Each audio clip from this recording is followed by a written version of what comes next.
¿Qué es el cambio climático? ¿Qué es el cambio climático? ¿Qué es el cambio climático?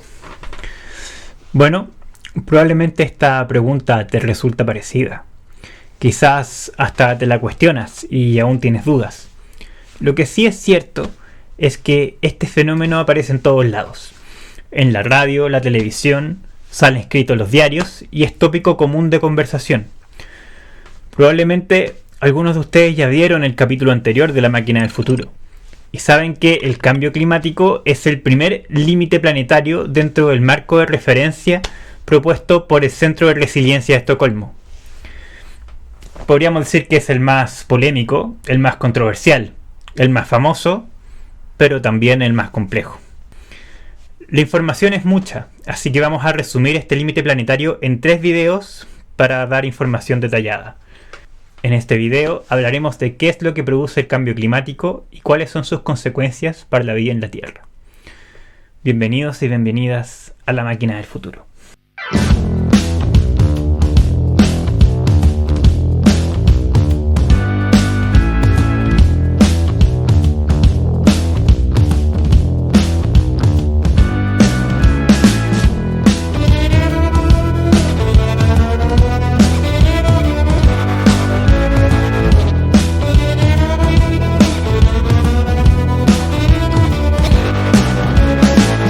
Cuando nos hacemos la pregunta de qué es el cambio climático, una respuesta rápida sería esta.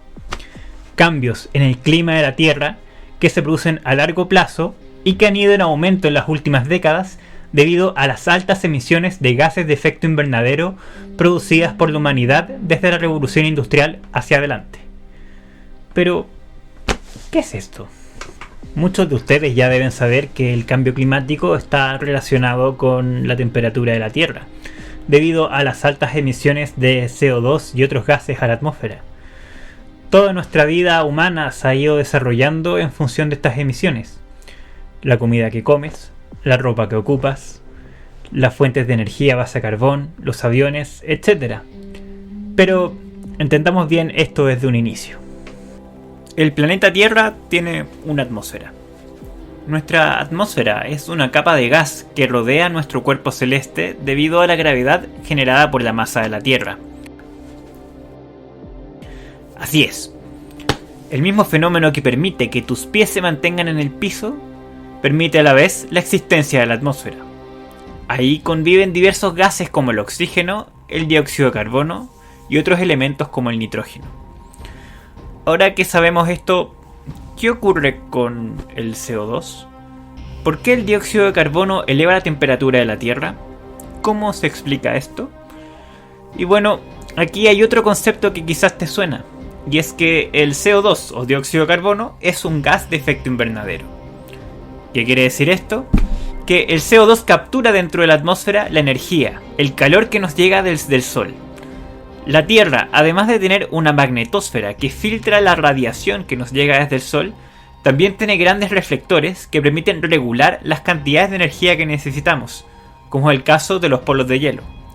Gracias a estos reflectores, el 90% de la energía que nos llega de nuestra estrella es devuelta al espacio exterior. Los gases de efecto invernadero atrapan parte de esa energía, manteniéndola dentro de la atmósfera. Por ende, a mayor concentración de gases de efecto invernadero, mayor es la concentración de energía que queda dentro de la Tierra. Pero, ¿es acaso esto algo malo? Para nada. Los gases de efecto invernadero han permitido que la Tierra concentre la energía necesaria para mantener los ecosistemas que hacen posible la vida humana y el resto de especies que habitan este planeta. Y no solo el CO2 tiene esas facultades, sino que también el vapor de agua que emerge de los océanos captura gran parte de esa energía. Se estima que sin gases de efecto invernadero, la Tierra tendría una temperatura media de aproximadamente menos 18 grados Celsius. Y bueno, aquí viene el problema. Y es que a partir del siglo XIX en adelante, con la revolución industrial, la historia geológica del planeta marca un hito drástico, ya que las altas emisiones de CO2 que hemos liberado hacia la atmósfera han entrado a desestabilizar por completo el ciclo natural de captación de energía que queda dentro de la atmósfera. Y es cosa de solo imaginar la cantidad de energía que ha quedado dentro del planeta si las concentraciones de CO2 son las más altas de los últimos 6 millones de años. De hecho, entre el año 1850 y el año 2019 hemos emitido aproximadamente 2.400 millones de toneladas a la atmósfera. Es por ello que la temperatura de la Tierra ha registrado una escalada histórica en tan solo unas cuantas décadas. Ahora, en base a esta información, podemos repasar las variables de control que usamos para monitorear el cambio climático, al menos las que usa el marco de referencia de límites planetarios. Una de estas variables dice relación con el CO2 presente en el aire, representado por las siglas ppm, partes por millón. Esta unidad de medida nos indica cuántas moléculas de este gas hay presentes en 1 millón de moléculas de aire. Ya sobrepasando los 350 ppm entramos a la zona de incertidumbre del límite planetario. De hecho, hoy se calcula que esta proporción ya es de 420 ppm aproximadamente, según las últimas mediciones del observatorio Mauna Loa en Hawái. Esto nos indica que cada vez estamos más cerca de la zona de peligro. La otra variable dice relación con la temperatura media de la Tierra, cuyos valores son pensados tomando como base la variación de temperatura desde la era preindustrial hacia adelante. Este es un indicador trascendental. Se espera que logremos limitar la subida de temperatura de la Tierra en hasta 1,5 grados Celsius. Pero estamos lejos de comprometer acciones globales reales que nos conduzcan a mantener esta temperatura a futuro. Un estado ideal habría sido no sobrepasar en ningún caso la barrera de 1 grado Celsius, pero lamentablemente nos hemos desarrollado a tal magnitud y en dependencia de estas emisiones que hemos generado una realidad climática muy problemática, incluso hasta podríamos decir experimental, para lo que significa el devenir de la humanidad. Si bien las y los científicos han sido capaces de predecir ciertos aspectos relacionados con el fenómeno, nadie tiene una bola de cristal que nos diga cómo será nuestro futuro exactamente. Pese a ello, lo que sí sabemos es que la temperatura media del planeta seguirá subiendo debido a las concentraciones históricas de gases de efecto invernadero que hemos acumulado. Ya con la subida actual de 1,1 grados Celsius, hemos visto cómo el cambio climático ha empezado a generar estragos en distintos lados del planeta. Pese a que para nuestra vida la alarma del cambio climático es un proceso que demora años en tomar forma, la escalada de temperatura que vemos es una anomalía que no se ha visto ni en los últimos 100.000 años. Es por esto que la realidad es aún más preocupante de lo que muestra esta zona de incertidumbre, puesto que hoy en día todo crecimiento económico significa más y más emisión. Si no cambiamos nuestro modelo de desarrollo y bajamos las emisiones, la realidad puede volverse aún más tenebrosa. Espero que no se alarmen, pero voy a poner en contexto lo que les estoy explicando. ¿Se acuerdan del mapa de temperaturas que vimos en el video sobre el Antropoceno? Ahí donde se mostraban las variaciones de los últimos 800.000 años. Si se dan cuenta, en todos estos cientos de miles de años, no hemos sobrepasado en ningún caso la barrera de 1 grado Celsius. Y bueno, así es como esta gráfica puede cambiar hacia finales de este siglo si no nos hacemos cargo del problema. Podríamos llegar a un aumento de hasta 3 grados Celsius. Sí, da algo de miedo pensarlo. Incluso con la cantidad de gases de efecto invernadero que tenemos hoy acumulados, hay un 1,6% de probabilidad de que el planeta Tierra alcance un aumento de temperatura de hasta 6 grados Celsius dentro de este siglo. Está de más decir que estas serían condiciones totalmente inviables para la vida humana. El funcionamiento económico actual, sus cadenas de producción, abastecimiento y generación de empleo prácticamente desaparecerían como burbujas en el aire. Es necesario enfatizar que la zona de incertidumbre ya es bastante compleja. Si bien el modelo de límites planetarios está planteado desde el principio de precaución, ya en la zona de incertidumbre no se pueden excluir la posibilidad de eventos catastróficos. Pero, ¿son todas estas 2.400 millones de toneladas emitidas por humanos las que elevan la temperatura de la Tierra? La respuesta es que no. Y claro, esto puede sonar extraño, pero hay que considerar que la biosfera absorbe la mayor parte del carbono que emitimos.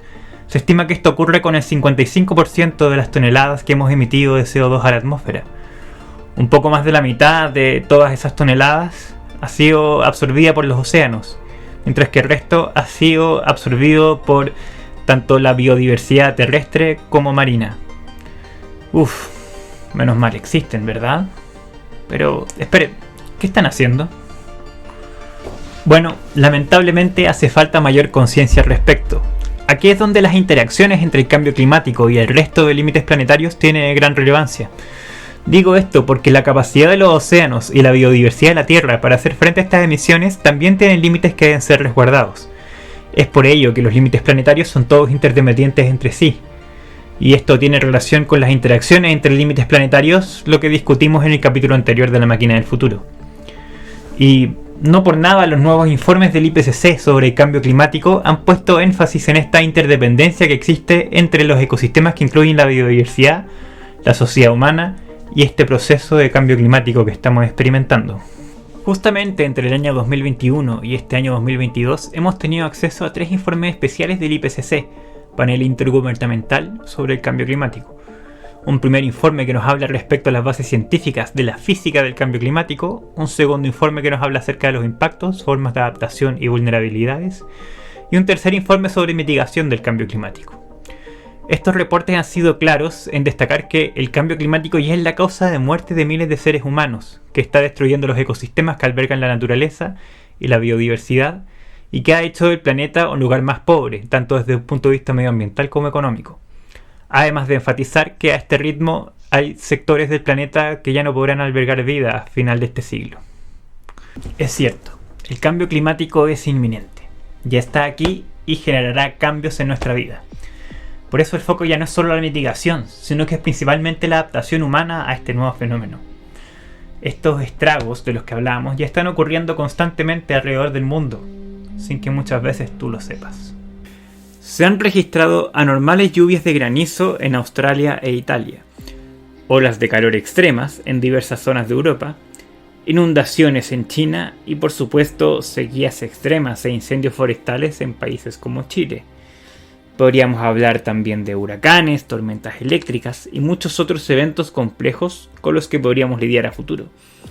Sin embargo, es muy difícil poder adjudicar a un evento climático en particular la influencia que genera el sobrecalentamiento de la Tierra.